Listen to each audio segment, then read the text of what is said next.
Yeah, so good morning to all of you and welcome to this Assocham webinar on impact and role of textile industry during COVID-19.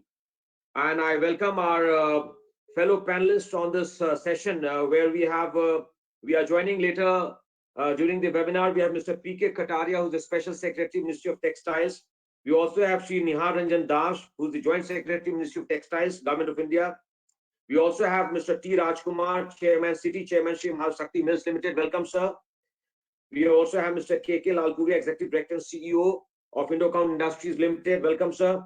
Shri Altaf Jivani, Chief Financial Officer, Welspun India. And Shri Harminder Sahni, Founder, Managing Director, Wazir Advisors. Welcome all to this webinar on the impact and role of textile industry being organized by Assocham and City jointly. To start this webinar, I would request we also have, I've been told that we already have around 750 attendees so far viewing this webinar from across the country. Welcome all of you, sirs and madams, to this webinar. And to start with, I would request Mr. Sahani, who's the founder and managing director of Wazir Advisors, to start the discussion.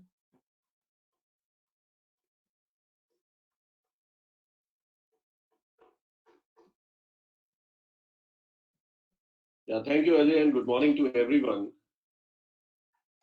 And I hope that all of us are keeping safe. And while work from home is an easier thing when it started, it looked quite easy. It looked quite tempting also. But I know that how it is turning out to be after fourth and fifth week of being in there. But coming to the point that when we talk about this impact on the textile industry, I would like to talk about impact on our textile industry in two different dimensions. One is from the global trade point of view, and second is from the domestic point of view. And let me first touch upon the global trade. So globally, if we look at it, this is like as global an impact as it gets. Across the world, everywhere, 180 plus countries are impacted by coronavirus. And the reaction in most of the countries has been either the complete lockdown, but if not complete lockdown, at least the retail points of sales for retail have definitely been closed down in most of those countries. So what it means is that there's hardly any consumption going on, hardly any consumers out there picking up the stuff which we had shipped few months ago and we were expecting to ship every day, which will be picked up after a few months. So the complete supply chains have been frozen. It's less to do with not only to do with the manufacturing your stock, but the point is that there's nobody to receive it, there's nobody to ship it, there's nobody to pick it up from the shelves and consume it. So this is like a complete holiday in terms of retail sale which is going on. So now if we have to look at this impact on the global trade, three major markets I would like to focus on rather than talking in general. One is the US market, second is the European market, and third is the Japanese market. And all three markets have a different impact which is going on. So in general, everything is closed down, no business is happening. But let's look at Japan. Japan is not closed down fully. It's only there are few areas in which they have a complete lockdown, but most of the country is behaving normally. Consumption is going on, retail sale is going on, but obviously consumers are not as excited about buying apparel and home textile as they would have been in normal times. So yes, there is some impact. So now, so when we look at all the data which is coming out from all these countries in the impact on the GDP from different sources, and there are very pessimistic views where they're saying the economies are going to get into recession or they will shrink, and they're the ones who are saying there will be a 2-3% impact, not too much on the GDP level. But we have translated into the level of impact in the textile and apparel consumption. And when we look at Japan, our view is that given whatever is the data which is coming from various macroeconomists, we believe there will be impact of around 20-25% on the retail sale on an annualized basis. So whatever sale happened in 2019 in Japan, there will be a 15-20% drop at least in the year 2020 in that. Similarly, when we look at the European market, where the impact has been quite severe in certain countries, and some countries it's been less. But overall, I think on an annualized basis, and given that European is an older, few of the countries are quite old in terms of the consumers and their consumption levels are not as high as US, and have been severely impacted in the last few years. So we believe that there is going to be almost 45-50% drop in the overall consumption on an annualized basis. In US, where yes, impact has now become quite bad, But again, when we look at the state level basis, there are few states which are impacted badly, few are not. But the retail sale is definitely closed down because the US is a highly organized retail business, and very most of the large brands they have said that they are closing down their stores. So that means those stores are not open, sales is not happening. Yes, people are buying essentials, people are buying groceries, but that textile and apparel retail March data has come out, which is below 50% of last year. It's almost fallen 50% in March. Now you can imagine what is going to be looking like in April. So we have done few projections on that, and we believe that US will also have around 40-45% drop in an annualized basis in terms of sale.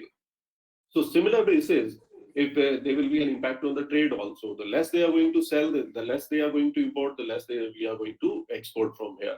So overall global level impact of textile and apparel trade in the year 2020 is going to be that there will be a fall of around $300 billion worth of business, which is apparel sales, which is not going to happen. And in sourcing terms, into the exports terms, it will be around $180 billion worth of business, which will disappear only from these three regions, Japan, US, and EU. While India's share in case of Japan is very low, but we are quite dependent on Europe and US. So I think that's the kind of severity which is going to happen, and we all need to be prepared for that. We need to look at our supply chains, we need to look at our own capacities, we need to look at our own financials to be able to withstand that. Having said that, last few words I'll say on the global trade is that because there is a sentimental issue which is going on, that emotionally people are not wanting to trade with China, they're angry with China, right? And so there is going to be some bit of shift which is going to happen out of China, and few countries can gain from that. So whether it could be India, Bangladesh, Vietnam, they can gain from that. So far, whenever China has lost some market share, it's Bangladesh and Vietnam who have gained from it, right?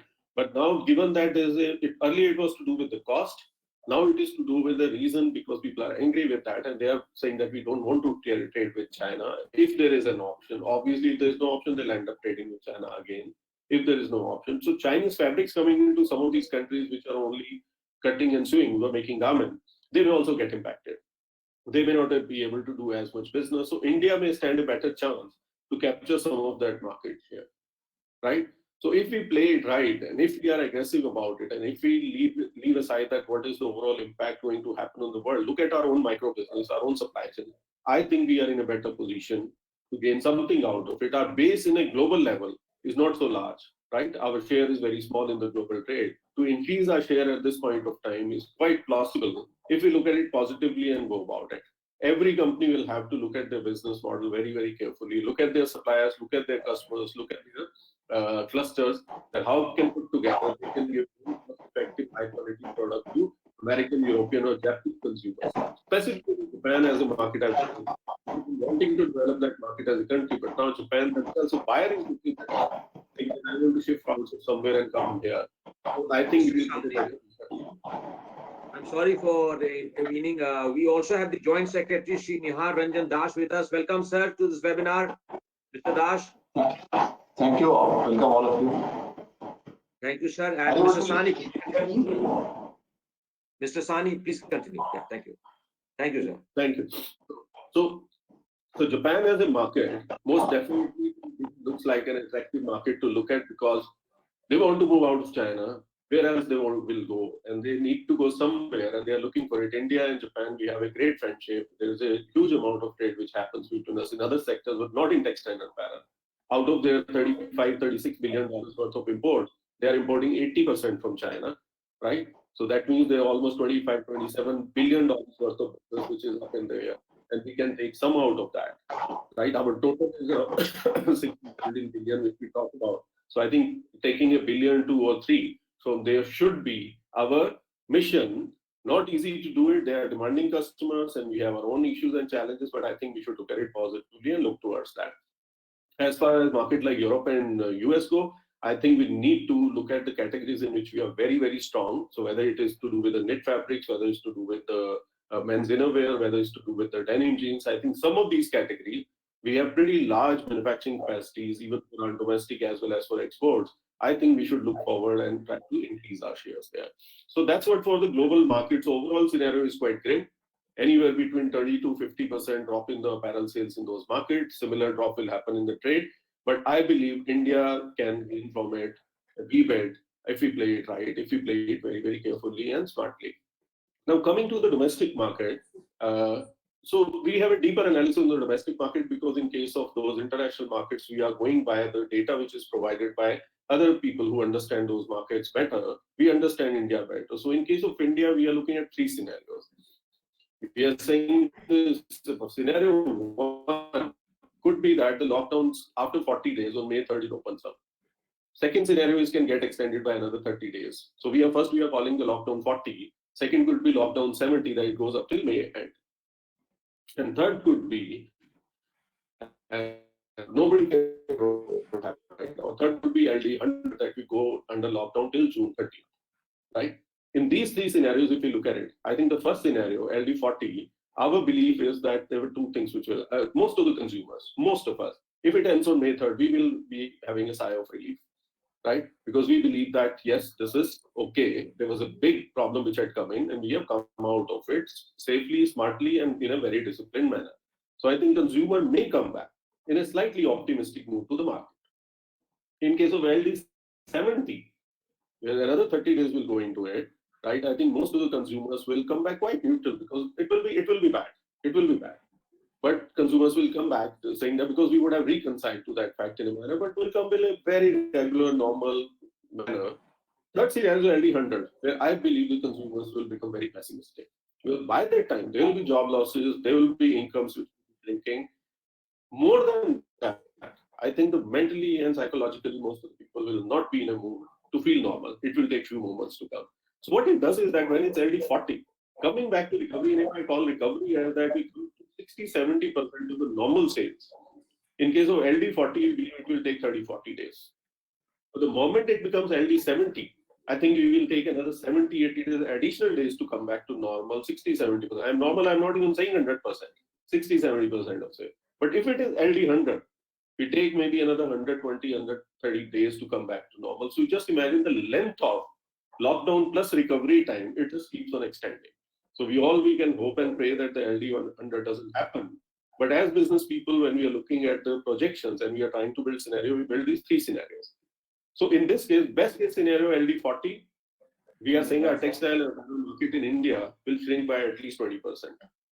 And why in India it's 20%, while in other markets, I don't know, they are taking more pessimistic view on that. But point is that in India, clothing to a large extent for a very large number of people in this country falls under necessity, right? We buy because of need and we buy because of occasions. So that's why I'm not saying that this 40 days lockdown will lead to a more than 20% fall. 20% fall is imminent, but nothing more than that. But if it is LD 7, then we believe the market will fall by almost 30, shrink by around 35%. In case of LD 100, it could be close to 50%. So these are the scenarios which are coming out to be. From a consumer point of view, supply side, obviously, because there's going to be a fall, I'm not too worried about factories being closed. Impact on income is one side, but I don't think supply side is much to worry about. Everybody's sitting on inventories. Everybody's sitting. Nobody would like to produce when there's no sale is happening. So everything is locked down, complete supply chain from demand to supply, everything is locked down. That should not be of that much worry, and we can bring back our supply chains very quickly. Now, if we have to put these two things together, in terms of consumer demand and manufacturing and the income change, all of that, the costs which we are talking about, the Indian market is around 5.5 lakh crore worth of market. So when there is a 20% fall, we are talking 1 lakh crore worth of market disappearing. And we talk about 35-40%, we are talking around 2 lakh crore worth market disappearing. But when we say 50%, it's almost 2.5 lakh, 3 lakh crores worth of market which is disappearing. Huge numbers, huge impact which is going to bring on our supply chains. All of us will need to be wary of that. Hope that these worst case scenarios don't play out, but be prepared for it. I think best case scenario, we are okay as compared to rest of the world. Now, when I put these global market and domestic market pieces together and strengths, let's see that how it generally when we talk about the domestic, always say that the government exporters, they are exporting such wonderful products to the other markets at such wonderful prices. Why can't they supply to the domestic market also? But now I think is the time to look at it. Domestic manufacturers who have been serving the domestic market, and even here, they are serving the international brand. They are producing for Marks and Spencer for Indian market. They are producing for bestseller jeans for Indian market. They are producing for Levi's for Indian market. Why can't these manufacturers, if they are going to be using their business, because the domestic market is shrinking, can work with some of our larger mills to export it to international market.